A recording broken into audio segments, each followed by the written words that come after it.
Welcome to 360 Tamil. இன்னைக்கு இந்த வீடியோல நம்ம எந்த படத்தோட எக்ஸ்பிளனேஷன் பத்தி பார்க்க போறோம்னா, பாலிவுட்ல 2015ல வெளியான ரகசியா அப்படின்ற படத்தை பத்தி தான் பார்க்க போறோம். இது ஒரு பக்காவான சஸ்பென்ஸ் த்ரில்லர் படம்னு சொல்லலாம். உண்மை சம்பவத்தை தழுவிதான் இந்த படத்தை எடுத்திருப்பாங்க. கண்டிப்பா இந்த படம் உங்க எல்லாருக்குமே பிடிக்கும் நம்புறேன். இந்த படத்தோட எக்ஸ்பிளனேஷனுக்குள்ள போறதுக்கு முன்னாடி இந்த வீடியோக்கு ஒரு லைக் போடுங்க. அது மூலியமா இந்த வீடியோ இன்னும் நிறைய பேர்கிட்ட கொண்டு போய் சேர்க்கப்படும். இப்ப டைம் வேஸ்ட் பண்ணாம நம்ம நேரடியா எக்ஸ்பிளனேஷனுக்குள்ள போயிடலாம். படத்தோட ஸ்டார்டிங் சீனே ஒரு அபார்ட்மெண்ட்டை நமக்கு காட்டுறாங்க. பெரிய பெரிய பணக்காரங்க மட்டும்தான் இந்த அபார்ட்மெண்ட்ல இருக்க முடியும். இங்க இருக்க செக்யூரிட்டி இருக்காரு பாத்தீங்களா, அவரோட வேலையெல்லாம் பார்த்துட்டு இருக்காரு. இங்க இருக்க ஒரு பிளாட்டை நமக்கு காட்டுறாங்க. சச்சின் அப்படின்ற ஒரு டாக்டர் தான் இருக்காரு. அந்த டாக்டர் இப்ப காலையில முழிக்கிறாரு. தலைலாம் பயங்கரமா வலிக்குது. என்ன வலிக்குதுன்ற மாதிரி யோசிக்கிறாரு. இந்த இடத்துல ரெமின்னு ஒருத்தங்க தான் வேலை பார்க்குறாங்க. இந்த வீட்டில் ஒரு பொண்ணு இருப்பா. அந்த பொண்ணுக்கு காஃபி தரதுக்காக பொண்ணோட ரூம் கிட்ட வந்துடுறாங்க. கூப்பிட அந்த பொண்ணு ரெஸ்பாண்ட் பண்ணாமே இருக்கா. நான் உள்ள வரேன் அப்படின்ற மாதிரி ரெமியோ சொல்லிக்கிட்டே உள்ள வந்துட்டு இருக்காங்க. பார்த்தா அந்த பொண்ணு பெட்ல இறந்து போன மாதிரி இருக்கா. இதை பார்க்குற ரெமி இந்த இடத்துல பயங்கரமா ஷாக் ஆயிடுறாங்க. இப்போ எல்லாருக்குமே இந்த தகவல்லாம் சொல்ல ஆரம்பிக்கிறாங்க. அப்படியே கட் பண்ணி இறந்து போன பொண்ணோட அம்மாவை நமக்கு காட்டுறாங்க. இவங்க பேர் ஆர்த்தி அப்படின்றது. இவங்களும் ஒரு டாக்டர் தான். ஒரு ஆப்ரேஷனுக்காக கிளம்பி போயிருப்பாங்க. இப்ப பிளாட்டுக்கு வாங்கன்னு தகவல் கொடுத்ததுனால தான் இவங்க கிளம்பி வந்துட்டு இருக்காங்க. இவங்க வந்ததுக்கு அப்புறம் தான் பொண்ணு இறந்து போயிருக்கான்னு தெரியுது. பொண்ணோட பேரு ஆயிஷா அப்படின்றது. இது தெரிஞ்சோன்னே இவங்க பயங்கரமா ஷாக் ஆயிடுறாங்க. பொண்ணை பாக்குறதுக்காக வேகமா ஓடி வராங்க. மேடம், எவிடன்ஸ்லாம் இருக்கு, தள்ளி போங்கன்ற மாதிரி போலீஸ் தான் தள்ளி போக சொல்றாங்க. பொண்ணோட கழுத்தை சர்ஜிக்கல் நைஃபை வச்சு அறுத்த மாதிரி தான் இருக்கு. போலீஸ் இருக்காரு பாத்தீங்களா, அந்த பொண்ணை நல்லா செக் பண்ணி பாக்குறாரு. கையில ஒரு முடி தட்டுப்படுது. அந்த முடியை எடுங்கன்ற மாதிரி ஆட்கள் கிட்ட எல்லாம் சொல்றாரு. இப்ப தேவையான எவிடன்ஸ் எல்லாம் இந்த இடத்துல இருந்து கலெக்ட் பண்ணிட்டாங்க. அதே மாதிரி இந்த இடத்துல இவங்களுக்கு ஒரு பெண்ணும் கிடைக்குது. இன்ஸ்பெக்டர் எடுத்து வச்சுக்கிறாரு. ரெமி தானே முதல்ல பாடியை பார்த்தாங்க. இன்ஸ்பெக்டரும் ரெமி கிட்ட விசாரிக்கிறாரு. நீங்க யாருன்னு கேட்கிறாரு. நான் இந்த வீட்டுல வேலை பார்க்கறேன் அப்படின்ற மாதிரி சொல்லிட்டாங்க. சச்சினோட ஹாஸ்பிட்டல இதுக்கு முன்னாடி வேலை பார்த்திருப்பாங்க. ரொம்ப வருஷமாவே இந்த வீட்டு வேலையெல்லாம் இப்ப பார்த்துட்டு இருக்காங்க. உங்க 4 பேரை தாண்டி இந்த வீட்டுல யாரெல்லாம் இருக்கா அப்படின்ற மாதிரி இன்ஸ்பெக்டர் கேட்கிறாரு. சேத்தன் ஒரு நபர் இருக்கான் அப்படின்ற மாதிரி இந்த ரெமி சொல்றாங்க. சேத்தனா? அவன் எங்கன்ற மாதிரி கேட்கிறாரு. அவன் இந்த வீட்டு வேலைக்காரன் தான். காலையில இருந்து அவனை காணோம் அப்படின்ற மாதிரி சொல்றாங்க. இது காலையில இருந்து காணுமா? நைட்டு கடைசியா எப்ப பாத்தீங்கன்னு கேட்கிறாரு. நைட்டு நான் படுக்கும் போது தான் அவனை கடைசியா பார்த்தன்ற மாதிரி சொல்றாங்க. அந்த சேத்தன் தான் என்னோட பொண்ணை கொண்டிருக்கான். முதல்ல அவனை போய் பிடிங்கன்ற மாதிரி இந்த இடத்துல சச்சின் கோவப்படுறாரு. சார், விசாரணை எல்லாம் நாங்க பாத்துக்கிறோம், நீங்க எங்களுக்கு சொல்லி தரதீங்க, முதல்ல உட்காருங்க அப்படின்ற மாதிரி அவரை உட்கார வச்சிடுறாங்க. அந்த சேத்தனோட ரூமை காட்டு அப்படின்ற மாதிரி ரெமி கிட்ட இன்ஸ்பெக்டர் சொல்லிட்டாரு. அவங்களும் காமிச்சிடுறாங்க. இப்ப இன்ஸ்பெக்டரும் ஆட்களும் அந்த ரூமை செக் பண்ணி பாக்குறாங்க. அவன் சம்பந்தப்பட்ட முக்கியமான பொருள்லாம் அவன் எடுத்துட்டு போயிருக்கிறது தெரிய வருது. ஒருவேளை தப்பிச்சு ஓடி இருக்கானா அப்படின்ற மாதிரிலாம் இவங்க யோசிக்க ஆரம்பிக்கிறாங்க. அந்த சேத்தனோட ஐடியெல்லாம் வேணும் அப்படின்ற மாதிரி இன்ஸ்பெக்டர் கேட்கிறாரு. சச்சின் இருக்காரு பாத்தீங்களா, அவனோட ஐடியா தந்துடுறாரு. சரி, யார் சொல்லி இந்த சேத்தனை நீங்க சேர்த்தீங்க அப்படின்ற மாதிரி இன்ஸ்பெக்டர் கேட்கிறாரு. ஒரு பெரியவர் எனக்கு ஓரளவுக்கு பழக்கம், அவர் சொல்லி தான் சேர்த்தேன் அப்படின்ற மாதிரி இந்த இடத்துல சச்சினும் சொல்றாரு. இந்த பெண்ணு நல்லா இருக்கே, இது உங்களோட பெண்ணா அப்படின்ற மாதிரி இன்ஸ்பெக்டரும் சச்சினை பார்த்து அந்த பெண்ணை நீட்டுறாரு. சச்சின் கொஞ்சம் தெருன்னு முழிக்கிறாரு. ஏன் பெண் இல்ல, ஒருவேளை என்னோட பொண்ணு பெண்ணா இருக்கும் அப்படின்ற மாதிரி சொல்றாரு. இப்ப இன்ஸ்பெக்டரும் தனித்தனியா கூப்பிட்டு பேசி பாக்குறாரு. நான் வெளியூருக்கு போகும்போது தான் இப்படி ஆகணுமா அப்படின்ற மாதிரி ஆர்த்தியும் பயங்கரமா அழுதுட்டு இருக்காங்க. அடுத்ததா சச்சினை தனியா கூப்பிட்டு பேச ஆரம்பிக்கிறாரு. என்ன நடந்ததுன்னு கேட்கிறாரு. நான் நிறைய குடிச்சேன்னா எனக்கு நடந்த விஷயம் ஞாபகம் இருக்காது, அந்த மாதிரி தான் எதுவுமே ஞாபகம் இல்லைன்னு சொல்லிட்டாரு. அடுத்ததா இன்ஸ்பெக்டரும் வாட்ச்மேனை கூப்பிட்டு விசாரிக்க ஆரம்பிக்கிறாரு. அந்த வாட்ச்மேனா நைட்டு நடந்த விஷயத்த சொல்ல ஆரம்பிக்கிறான். அவன் நைட்டு உட்காந்து இருக்கும் போது ரியாஸ் அப்படின்ற ஒரு பையன் பிளாட்டுக்குள்ள போயிருப்பான். அவன் பக்கத்து வீட்டு பையனா தான் இருப்பான். அவன் போய் கொஞ்ச நேரத்துல சச்சின் வீட்டுக்கு வந்திருப்பாரு. கொஞ்ச நேரத்துல திரும்பி ரியாஸ் இருக்கான் பாத்தீங்களா, கையில அடிப்பட்ட மாதிரி அந்த வீட்டை விட்டு கிளம்பி போயிருப்பான். நார்மலா வீட்டுக்குள்ள வந்தவன் காயத்தோட திரும்பி போயிருக்கான் அப்படின்றது இன்ஸ்பெக்டருக்கு தெரிய வருது. அந்த ரியாஸ் யாரு என்னன்ற மாதிரி விசாரிக்கிறாரு. அந்த ஆயிஷாவும் ரியாஸும் பழகுனாங்க அப்படின்ற மாதிரிலாம் வாட்ச்மேன் சொல்றாரு. இப்ப இவர் இருக்கார்ல, ரியாஸோட வீட்டுக்கு வந்துடுறாரு. அந்த ரியாஸ் எங்க அப்படின்ற மாதிரிலாம் கேட்கிறாரு. அவன் பாதி நேரம் வீட்டுக்கே வரமாட்டான் அப்படின்ற மாதிரி அப்பா சொல்லிட்டாரு. பக்கத்து வீட்டுல ஒரு பொண்ணு இறந்து போனதை நீங்க கேள்விப்பட்டிருப்பீங்கன்னு நினைக்கிறேன். அந்த பொண்ணும் உங்க பையனும் பழகிருக்காங்க. உங்க பையன் கூட இந்த கொலையை பண்ணிருக்க வாய்ப்பு இருக்குன்னு நான் சந்தேகப்படுறேன். உங்க பையன் வீட்டுக்கு வந்தா உடனே ஸ்டேஷனுக்கு தகவலை கொடுக்கணும்னு சொல்லிட்டாரு. இவங்களுமே சரின்ற மாதிரி ஏத்துக்கிறாங்க. இப்ப குப்பையெல்லாம் கலெக்ட் பண்றதுக்காக ஒரு லேடி வந்திருக்காங்க. அவங்களுக்கு ஒரு சட்டை கிடைக்குது. சச்சின் காலையில கண்முழிக்கும் போது ஒரு சட்டை போட்டிருந்தாரு பாத்தீங்களா, அந்த சட்டையா தான் இருக்கும். அந்த சட்டையில ரத்த கரெல்லாம் இருக்கு. இதை பாக்குற இவங்களுமே ஷாக் ஆயிடுறாங்க. போலீஸ் கிட்ட சொல்லலாம் அப்படின்ற மாதிரி வேகமா போலீஸ் கிட்ட போய் இந்த விஷயத்த சொல்றாங்க.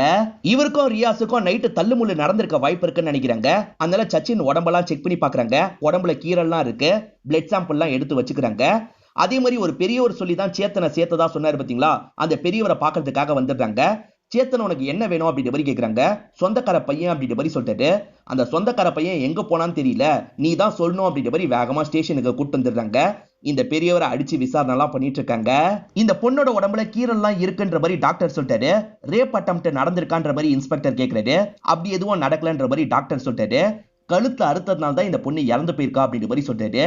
அப்படியே கட் பண்ணி இவங்க 2 பேரும் நமக்கு காட்டுறாங்க. போலீஸ் இந்த இடத்த சீல் பண்ணிருக்காங்கல்ல, அதனால வேற இடத்துக்கு போலான்ற மாதிரி இவங்க கிளம்பிட்டு இருக்காங்க. இவங்களுக்கு கொஞ்சம் தள்ளி இருக்க பிளாட்ல அன்ஷல்னு ஒரு நபர் இருப்பாரு. அவருமே டாக்டர் தான். அவரோட ஒய்ஃப் பேரு பிருந்தா அப்படின்றது.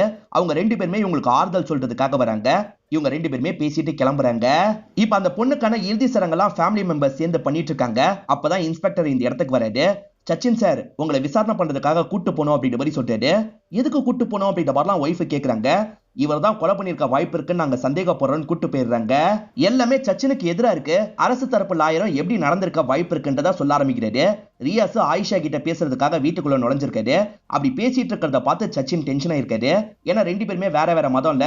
அதனால கோவப்பட்டு ரியாஸை கண்டமேனிக்கு அட்டாக் பண்ணிருக்காரு. அவன் காயப்பட்ட மாதிரி கிளம்பி போயிருக்கான்.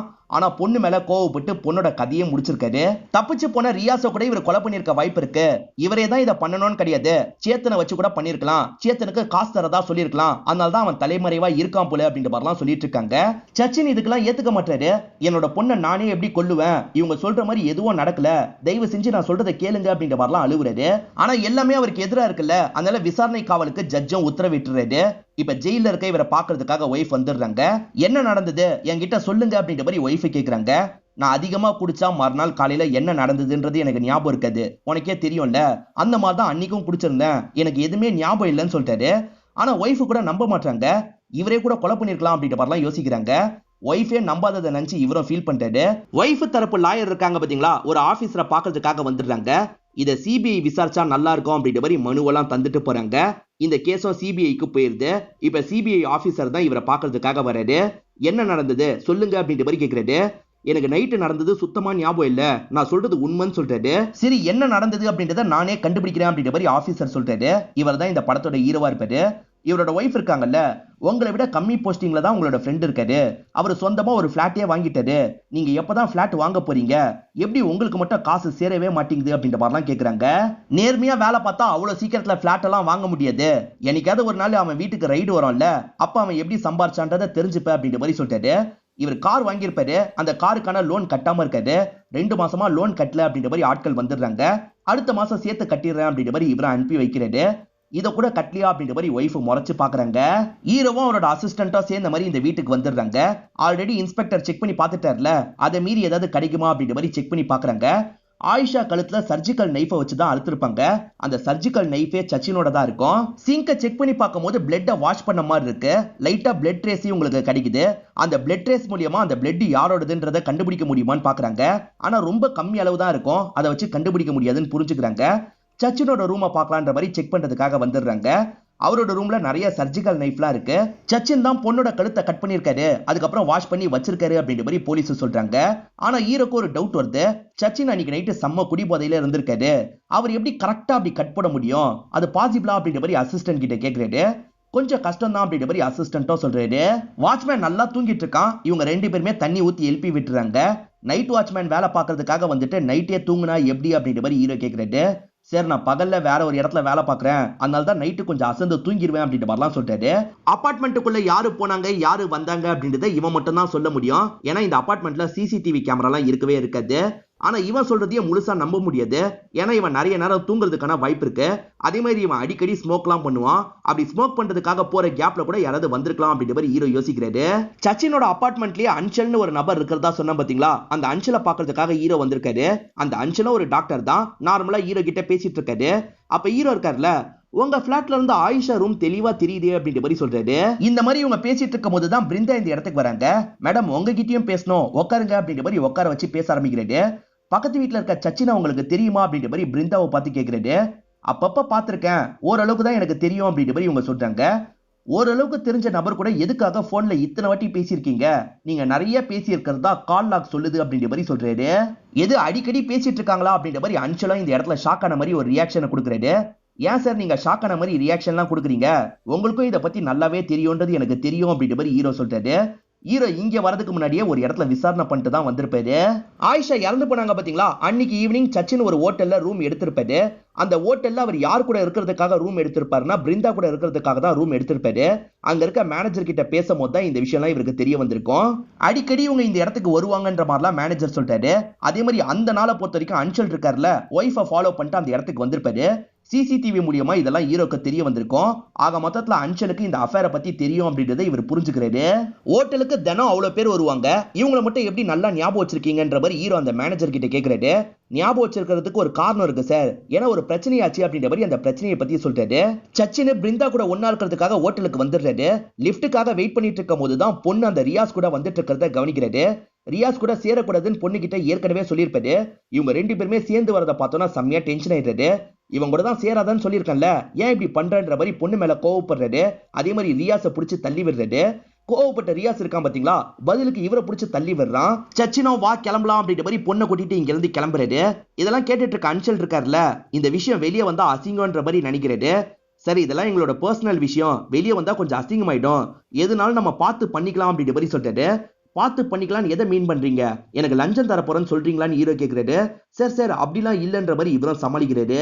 சச்சினோ பொண்ணை கூட்டிட்டு கிளம்பினாரு பாத்தீங்களா, அதுக்கப்புறம் என்ன நடந்திருக்க வாய்ப்பு இருக்குன்னு ஹீரோ சொல்ல ஆரம்பிக்கிறாரு. சச்சினோ பொண்ணை வீட்டுக்கு கூட்டு வந்துடுறாரு. இதுக்கப்புறம் அவன் கூட பழகுன அவ்வளவுதான் அப்படின்ற மாதிரி இந்த இடத்த விட்டு கிளம்புறாரு. ஏன்னா அந்த இடத்துல பிருந்தா வெயிட் பண்ணிட்டு இருக்காங்கல்ல, அதனால திரும்பி பிருந்தாவை பார்க்கறதுக்காக அந்த ஹோட்டல் ரூமுக்கு வந்துடுறாரு. இந்த சமயம் ஆயிஷா இருக்காங்கல்ல, ரியாஸ்க்கு கால் பண்ணி பேசுறாங்க. என்னதான் இருந்தாலும் என்னோட அப்பாவை நீ அடிச்சிடக்கூடாது அப்படின்ற மாதிரிலாம் சொல்றாங்க. இப்ப அவருமே வீட்டுக்கு வந்துடுறாரு. இவங்க ரெண்டு பேருமே அடுத்து என்ன பண்ணலாம் அப்படின்ற மாதிரிலாம் பேசிட்டு இருக்காங்க. இவங்க பேசிட்டு இருக்க விஷயத்தெல்லாம் மேல இருந்து அன்ஷல் கவனிக்கிறாரு. அன்ஷல் ஏற்கனவே சச்சின் மேல கோவமா இருக்காருல்ல, அதனால இந்த தகவலை உடனே சச்சின் கிட்ட சொல்லணும்னு யோசிக்கிறாரு. இப்ப அன்ஷலும் சச்சினுக்கு கால் பண்ணிட்டாரு. உன் பொண்ணும் ரியாஸும் ஒன்னா இருக்காங்க, என்ன ஏதுன்னு வந்து பாரு அப்படின்ற மாதிரி சொல்லியிருப்பாரு. இதெல்லாம் ஹீரோக்கு எப்படி தெரியும்னா, இந்த டைம் அவர் கால் பண்ணிருக்காருன்றது தெரியும்ல, அது மூலியமா தான் சொல்றாரு. சச்சின் வீட்டுக்கு வந்ததுக்கு அப்புறம் சச்சினுக்கும் ரியாஸ்க்கும் சண்டை நடந்திருக்கு, அதுக்கப்புறம் என்ன நடந்தது அப்படின்றது தான் கண்டுபிடிக்கணும் அப்படின்ற மாதிரி சொல்றாரு. இப்ப ஆர்த்தி கிட்ட விசாரணை பண்ணும் அப்படின்ற மாதிரி அவங்களோட ஹாஸ்பிட்டலுக்கு வராது.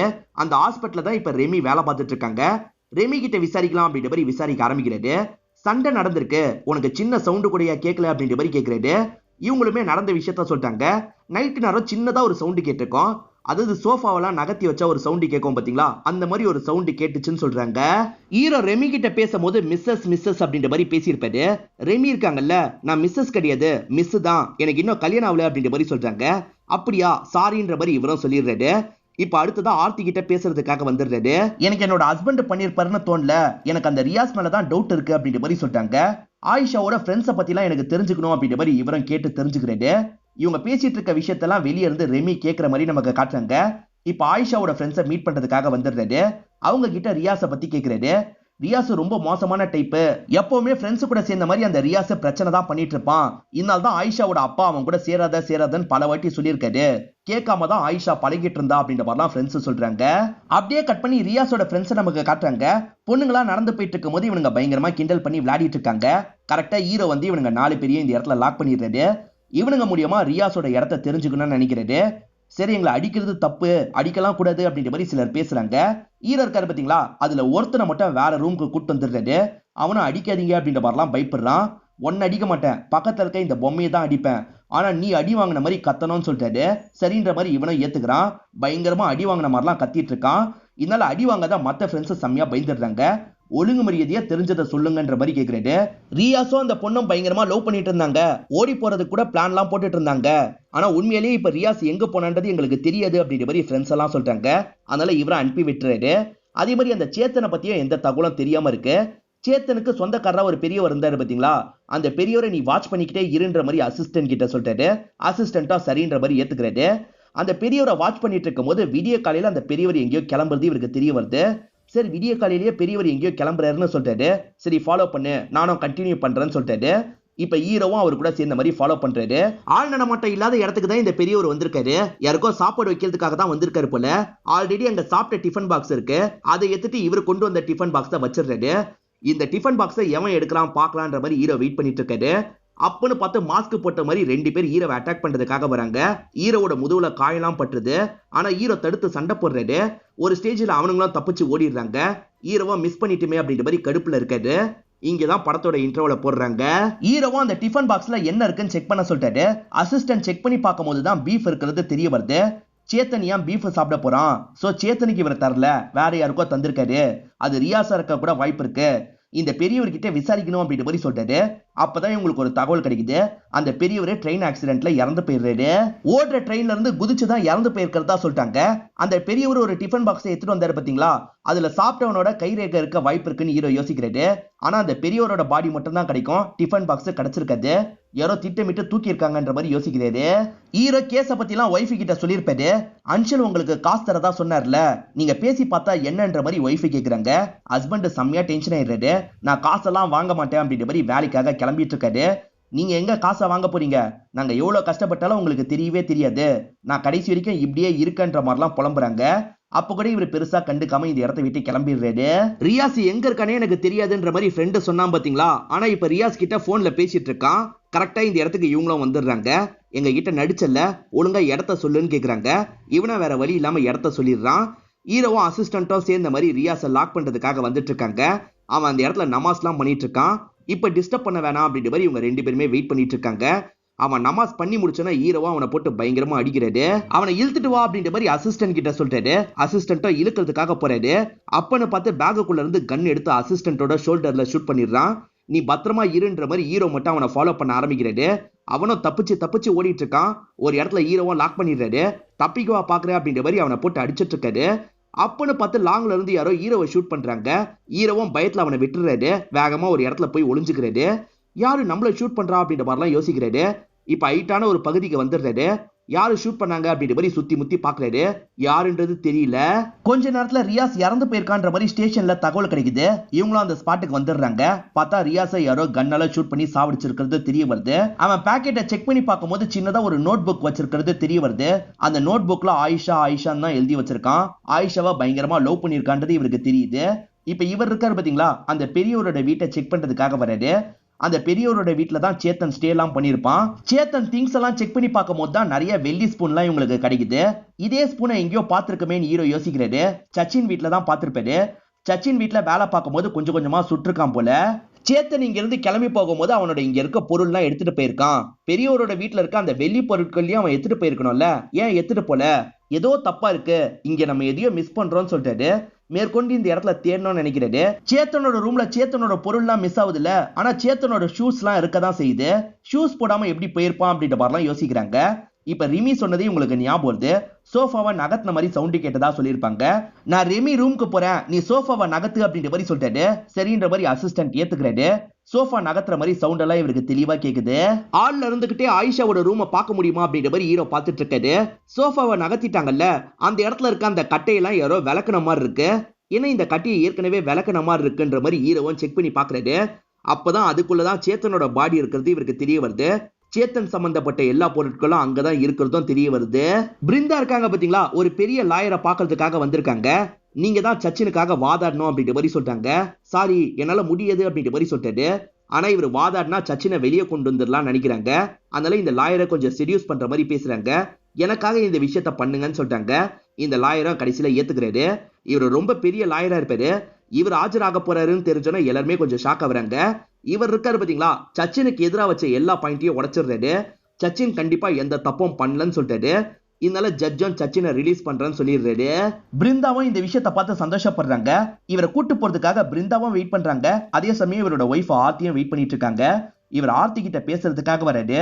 நான் இதை முன்கூட்டியே உங்ககிட்ட சொல்லியிருக்கணும். பொண்ணு கல்யாணம் முடிகிற வரைக்கும் தள்ளி போடலாம்னு நினைச்சேன். ஆனா இப்ப சொல்றேன், நம்ம ரெண்டு பேருமே பிரிஞ்சிடலாம். நான் பிருந்தா கூட தான் சேர்ந்து வாழணும்னு ஆசைப்படுறேன் அப்படின்ற மாதிரி சொல்லிட்டாரு. இதை கேட்கிற ஒய்ஃப செம்மையா டென்ஷன் ஆயிடுறாங்க. எனக்கு ஸ்டார்டிங்ல இருந்தே டவுட் இருந்தது, இப்பதான் எனக்கு தெளிவா புரியுது அப்படின்ற மாதிரிலாம் கோவப்பட்டு இருக்காங்க. நான் சொல்றது கேளு, கோவப்படாது அப்படின்ற மாதிரி இவரும் சமாதானப்படுத்துறாரு. இப்ப பிருந்தா கூட சேர்ந்த மாதிரி இங்க இருந்து கிளம்பிடுறாரு. இந்த சச்சின் ஒரு ஹோட்டல்ல தங்குறதுக்கு தான் பிளான் பண்ணிருக்காரு. பிருந்தா இருக்காங்கல்ல, சீக்கிரமா நான் என்னோட ஹஸ்பண்டை டைவர்ஸ் பண்ணிட்டு வந்துடுறேன் அப்படின்ற மாதிரி சொல்றாங்க. அப்படியே கட் பண்ணி நம்ம ஹீரோவை காட்டுறாங்க. சச்சினோட பேரண்ட்ஸை பாக்குறதுக்காக தான் வந்திருக்காரு. முதல்ல சச்சினோட ஃப்ரெண்டு மாதிரிலாம் பேசிட்டு இருக்காரு. ஆனா பேரண்ட்ஸ்க்கு இவர் போலீஸ்ன்ற டவுட் வந்துருது. ஆமா நான் போலீஸ் தான் அப்படின்ற மாதிரி ஏத்துக்கிறாரு. சச்சினுக்கும் பேரண்ட்ஸ்க்கும் பெருசா அண்டர்ஸ்டாண்டிங் இல்ல போல. சச்சினை பத்தி பேசுறதுக்கு பேரண்ட்ஸ் சுத்தமா விரும்ப மாட்டாங்க. சரி உங்க மருமகளை பத்தி சொல்லுங்கன்ற மாதிரி இவர் கேட்கிறாரு. அவ தங்கமானவ அப்படின்ற மாதிரி ரெண்டு பேருமே பாராட்டுற மாதிரி பேசிட்டு இருக்காங்க. பையன் மேல மட்டும் ஏன் கோவம்ன்றது இவருக்கு புரிய மாட்டேங்குது. சரி ரெமியை பத்தி தெரியுமான்ற மாதிரி கேட்கிறாரு. அவளை பத்தி மட்டும் பேசாதீங்க, அவ மோசமான பொம்பளை, அவளால் தான் இந்த குடும்பமே கெட்டு போச்சு அப்படின்ற மாதிரிலாம் சச்சினோட அப்பா சொல்லிட்டு இருக்காரு. இப்ப ஹீரோ என்ன பண்றாருன்னா ரெமியை ஸ்டேஷனுக்கு வர வச்சிடுறாரு. உங்களுக்கும் சச்சினுக்கும் என்ன பழக்கம்னு கேட்கிறாரு. எந்த பழக்கமும் இல்லைன்னு சொல்லிட்டாங்க. பொய் சொல்லாதீங்க, பிசிக்கலா உங்களுக்குள்ள பழக்கம் போயிட்டு இருந்திருக்கு அப்படின்ற மாதிரி சொல்லிட்டாரு. அப்படிலாம் கிடையாது அப்படின்ற மாதிரி இவங்க சொல்றாங்க. இவங்களை டாக்டர் கிட்ட கூட்டு போய் செக் பண்ணுங்க அப்படின்ற மாதிரி ஆட்கள் கிட்ட சொல்லிட்டாரு. ஆட்களும் ரெமியை கூட்டு போறாங்க. இப்ப டாக்டரும் ரெமியை செக் பண்ணி முடிச்சிடுறாங்க.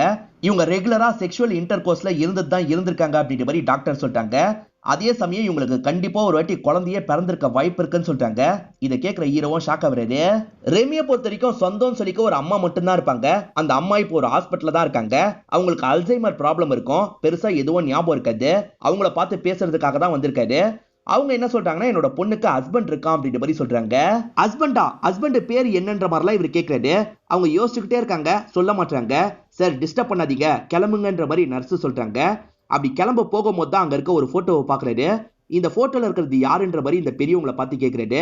என் பொண்ணோட போட்டோ தான் அப்படின்ற மாதிரி சொல்றாங்க. இதை பாக்குற ஹீரோவும் பயங்கரமா ஷாக் ஆகுறாரு. ஏன் எதுக்குன்றது நமக்கு தெரியல. உடனே இவரோட அசிஸ்டன்ட்டுக்கு கால் பண்ணிட்டாரு. சச்சின் உயிருக்கே ஆபத்து வர வாய்ப்பு இருக்கு, எப்படியாவது சச்சினை காப்பாத்து அப்படின்ற மாதிரி சொல்லிட்டாரு. அசிஸ்டன்ட்டும் சரின்ற மாதிரி ஏத்துக்கிறாரு. சச்சின் ஹோட்டல்ல தானே இருக்காரு, அவரை பாக்குறதுக்காக வராங்க.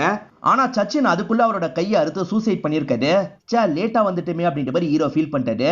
யாராவது இதை செட் பண்ணி கூட வச்சிருக்க வாய்ப்பு இருக்குல்ல, வேற யாராவது ரூம்குள்ள வர முடியுமா அப்படின்ற மாதிரி யோசிக்கிறாரு. இல்ல சார், எங்க ஹோட்டல் ரொம்ப ஸ்ட்ரிக்ட், அப்படிலாம் யாருமே கள்ளசாவியை போட்டு வர முடியாதுன்னு சொல்றாங்க. இந்த கேஸ் சம்பந்தப்பட்ட எல்லாருமே நாளைக்கு ஆயிஷாவோட வீட்டுக்கு வரணும்னு சொல்லிட்டாரு. அசிஸ்டன்ட்டும் சரின்ற மாதிரி ஏத்துக்கிறாரு. இந்த கேஸ் சம்பந்தப்பட்ட எல்லாருமே இந்த வீட்டுல உட்காந்து இருக்காங்க. இவரும் எல்லாரையும் பார்த்த மாதிரி இந்த இடத்துல பேச ஆரம்பிக்கிறாரு. எப்படி நடந்திருக்க வாய்ப்பு இருக்குன்ற மாதிரி தான் ஹீரோ இந்த இடத்துல சொல்ல ஆரம்பிக்கிறாரு. ஆயிஷாவும் ரியாஸும் உட்காந்து பேசிட்டு இருக்காங்க. அப்பவும் சைலண்டா வீட்டுக்குள்ள நுழைஞ்சிடுறாரு. நுழைஞ்சவரு முதல்ல அவரோட ரூம்குள்ள போறாரு. சர்ஜிக்கல் நைஃப் எடுத்துடுறாரு. இப்ப அதை எடுத்துட்டு இந்த ரூம்குள்ள நுழையிறாரு. சொல்ல கேட்க மாட்டேல அப்படின்ற மாதிரி ரியாஸ் அட்டாக் பண்றதுக்காக வராரு. பொண்ணும் தடுக்க ட்ரை பண்றாங்க. அப்பதான் உடம்புல கீரல்லாம் ஏற்பட்டிருக்கும். அதை மீறியும் ரியாஸா கட் பண்ணிடுறாரு. அதே மாதிரி பொண்ணை பிடிச்சு தள்ளி விடுறாரு. அப்பதான் பொண்ணுக்கும் லைட்டா கீரல்லாம் ஏற்பட்டிருக்கும். பொண்ணு ரியாஸை காப்பாத்தணுன்றதுக்காக அப்பாவோ மண்டிலேயே அடிச்சிடுறாங்க. அவர் அதே இடத்துல மயங்கிடுறாரு. அவரோட பெண் அப்பதான் கீழே விழுந்திருக்கும். என்னோட அப்பா ட்ரிங்க்ஸ் பண்ணா நைட்டு நடந்த விஷயத்த மறந்துடுவாரு, ரூம்க்கு கொண்டு போய் போட்டுலாம் அப்படின்ற மாதிரி சொல்றாங்க. ரெண்டு பேருமே ரூம்க்கு கொண்டு வந்து வச்சிடுறாங்க. அதே மாதிரி கத்தியில ரத்தம் இருக்கு பாத்தீங்களா, அதெல்லாம் அந்த இடத்துல வாஷ் பண்ணிடுறாங்க. நீ கிளம்புன்ற மாதிரி ஆயிஷாவும் ரியாஸ் அனுப்பி விட்டுருப்பாங்க. கண்டிப்பா சச்சின் இந்த கொலையை பண்ணிருக்க வாய்ப்பு இல்லைன்ற மாதிரி ஹீரோ சொல்லிட்டாரு. யார் பண்ணிருக்க வாய்ப்பு இருக்குன்ற மாதிரி அன்ஷலை பார்த்து கேட்கறது.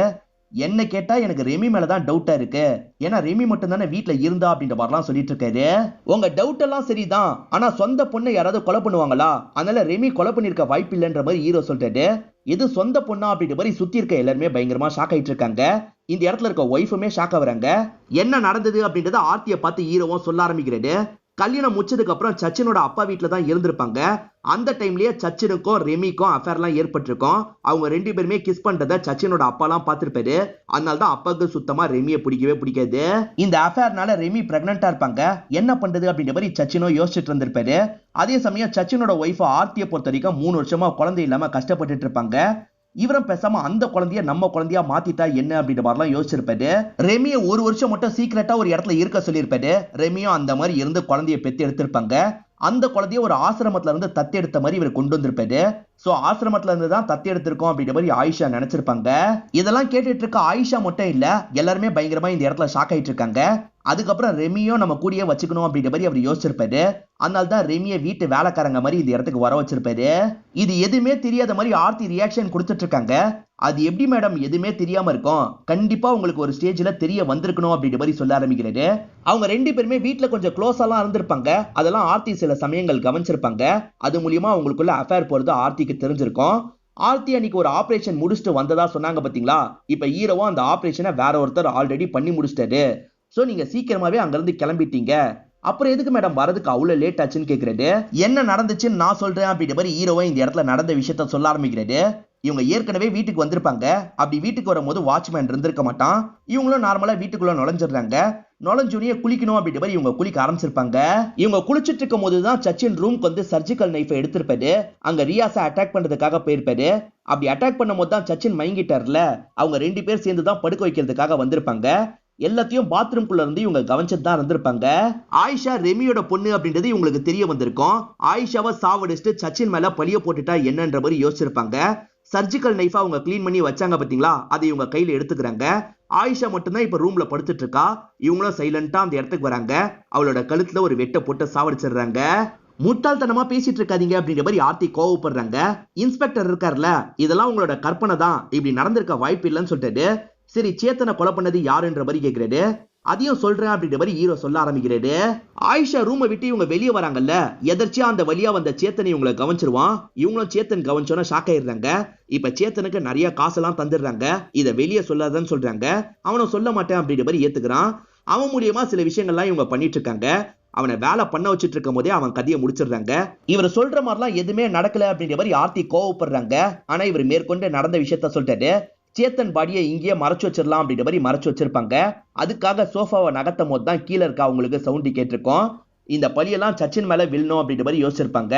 அந்த வாட்ச்மேன் எப்ப தூங்குவான்னு நல்லா தெரியும். அந்த கேப்ல இவங்க கிளம்பி போயிடுவாங்க. சச்சினோட சட்டை குப்பை தொட்டியில கிடைச்சதுல அது எப்படின்றத ஹீரோ சொல்ல ஆரம்பிக்கிறது. சச்சினோட ட்ரெஸ்ல ரத்த கரை இருக்கிறத ரெமி கவனிச்சிருப்பாங்க. இதெல்லாம் போலீஸ்க்கு தெரிஞ்சா பிரச்சனை, நம்ம அதுக்குள்ள எங்கேயாவது மறைச்சு வச்சிடலான்ற மாதிரி தான் குப்பை தொட்டியில போட்டிருப்பாங்க. ஹோட்டலுக்குள்ள யாருமே நுழைய முடியாது அப்படின்ற மாதிரி ஹோட்டல்ல சேர்ந்தவங்க சொல்லியிருப்பாங்க. நீங்க தான் அனுமதியோட நுழைஞ்சிருக்கீங்க அப்படின்ற மாதிரி ஹீரோ சொல்லிட்டாரு. ஆர்த்தி இருக்காங்கல்ல, ஹஸ்பண்டை பாக்குறதுக்காக போயிருப்பாங்க. டைவர்ஸ் பேப்பர்ல சைன் வாங்குற மாதிரி தான் போயிருப்பாங்க. அவருமே சைனை போட்டு இவங்களை அனுப்பி விடுறாரு. ஆனா இவங்க போகாம வெளியே நின்றுப்பாங்க. சைலண்டா இந்த கத்தியோட உள்ள வந்து கதையை முடிச்சிருப்பாங்க. அப்ப என் பையனை கொன்னது யாருன்ற மாதிரி ரியாஸோட அப்பா கேட்கிறாரு. வேற யாரு, சார் தான் அப்படின்ற மாதிரி ஹீரோவும் இன்ஸ்பெக்டருக்கு பக்கத்துல வந்து நிக்கிறாரு. இன்ஸ்பெக்டர் ஆர்த்தியை விசாரணை பண்ணாரு பாத்தீங்களா, அப்பயே பயங்கரமா மடக்கிற மாதிரிலாம் கேள்வி கேட்டிருப்பாரு. ஆர்த்தியும் நான் தான் இந்த விஷயத்த பண்ணேன், எனக்கு ஹெல்ப் பண்ணுங்கன்ற மாதிரி நிறைய காசெல்லாம் தந்திருப்பாங்க. சார் அப்பத்துல இருந்தே ஆர்த்தி மேடத்துக்காக தான் வேலை பார்த்திருக்காரு அப்படின்ற மாதிரி ஹீரோ சொல்றாரு. ரியாஸ் இருக்கான் பாத்தீங்களா, இன்ஸ்பெக்டரை பார்த்து பேசுறதுக்காக வந்திருப்பான். உன் காதலியா அவளோட அப்பா தான் கொலை பண்ணிருக்காரு, அவருக்கான தண்டனையை நான் வாங்கி தரேன், அது வரைக்கும் நீ மறைஞ்சே இரு, ஒருவேளை அவன் தப்பிச்சு வெளியே வந்தா கூட நீ கதையை முடிச்சிரு அப்படின்ற மாதிரிலாம் சொல்லியிருப்பாரு. இவங்க 2 பேர் சேர்ந்து தான் அந்த பிளானை போட்டிருப்பாங்க. பெரியவரை மிரட்டி நீ தான் ரியாஸ்க்கு சாப்பாடு தரணும் அப்படின்ற மாதிரி சொல்லியிருப்பாரு. பெரியவரை ஃபாலோ பண்ணி ஹீரோ வந்தார்ல, இதை இவர் கவனிச்சிருப்பாரு. ஹீரோவை அட்டாக் பண்ணும் அப்படின்ற மாதிரி தான் அட்டாக் பண்ணிருப்பாங்க. ஆனா ஹீரோ தப்பிச்சிருப்பாரு. அந்த பெரியவர் மாட்டினா நமக்கும் பிரச்சனைன்ற மாதிரி பெரியவரை இவர் சாவடிச்சிருப்பாரு. அந்த டிஃபன் பாக்ஸ் கூட மாட்டக்கூடாதுன்ற மாதிரி இவர் தான் தூக்கிட்டு போயிருப்பாரு. அதே மாதிரி ஹீரோ ரியாஸை லாக் பண்ணாரு பாத்தீங்களா, அப்ப லாங்ல இருந்து ஷூட் பண்ணது இன்ஸ்பெக்டரோட வேலையா இருக்கும். ரியாஸோட கதையை முடிச்சதும் இன்ஸ்பெக்டரோட வேலையா இருக்கும். நீங்க சொல்ற எதுக்குமே சாட்சி இல்லை அப்படின்ற மாதிரி இன்ஸ்பெக்டர் சொல்லிட்டாரு. நாங்கெல்லாம் சேர்ந்து அடிக்கிற அடியில நீயே சாட்சியா மாறுவ அப்படின்ற மாதிரி ஹீரோ சொல்லிட்டாரு. இவனை கூட்டு போங்கன்ற மாதிரி ஆட்கள் கிட்ட சொல்லிட்டாரு. இப்ப ஆர்த்தியை பார்த்து பேச ஆரம்பிக்கிறாரு. இந்த போட்டோவை பார்த்ததுக்கு அப்புறம் தான் எனக்கு எல்லாமே புரிஞ்சதுன்னு சொல்லிட்டாரு. ரெமியோட சின்ன வயசு போட்டோ இருக்கு பாத்தீங்களா, அச்சசலா ஆயிஷா மாதிரியே இருக்கு. இதை பார்த்ததுக்கு அப்புறம் தான் எல்லாத்தையும் கனெக்ட் பண்ணி யோசிச்சேன்னு ஹீரோ சொல்றாரு. இப்ப ஆர்த்தியை எல்லாருமே சேர்ந்த மாதிரி அரெஸ்ட் பண்ணி கூட்டு போயிட்டு இருக்காங்க. ரெமி பயங்கரமா ஃபீல் பண்ணி இந்த இடத்துல அழுதுட்டு இருக்காங்க. நடந்து போயிட்டு இருக்க ஆர்த்தி இருக்காங்கல்ல, இந்த ரெமியை திரும்பி பார்த்து சிரிக்கிறாங்க. கொஞ்சம் சைக்கோத்தனமா சிரிக்கிறாங்க. இதோடயே இந்த படம் முடியுது. இந்த படம் உங்க எல்லாருக்குமே பிடிச்சிருக்கோம் நம்புறேன். இந்த வீடியோ உங்களுக்கு பிடிச்சிருந்ததுன்னா லைக் பண்ணுங்க, கமெண்ட் பண்ணுங்க, மறக்காம 360 தமிழ் சேனலை சப்ஸ்கிரைப் பண்ணுங்க. தொடர்ச்சியா இந்த மாதிரி வீடியோக்கள் வந்துகிட்டே தான் இருக்கும்.